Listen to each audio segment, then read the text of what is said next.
Welcome.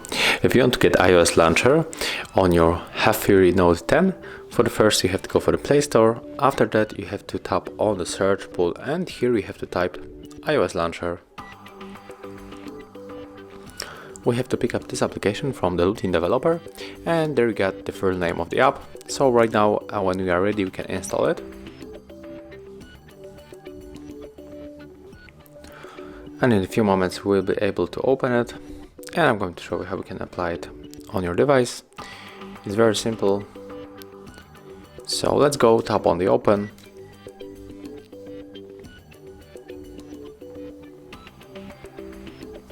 Accept all of the permissions. And right now we have to tap on the home button and select iOS launcher and click always.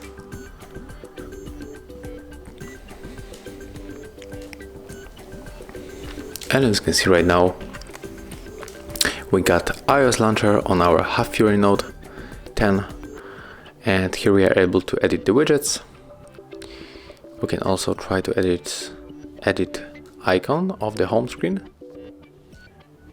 And as you can see, animation looks the same like on the iPhone. And we can also go back to our application of the launcher and here we can adjust other things. For example, we can change the blur effects or the animation. So as you can see, there's a lot of things that we can change. And that's how it looks. Thank you guys for watching. Leave thumbs ups, comments, and remember to subscribe to our channel. See ya!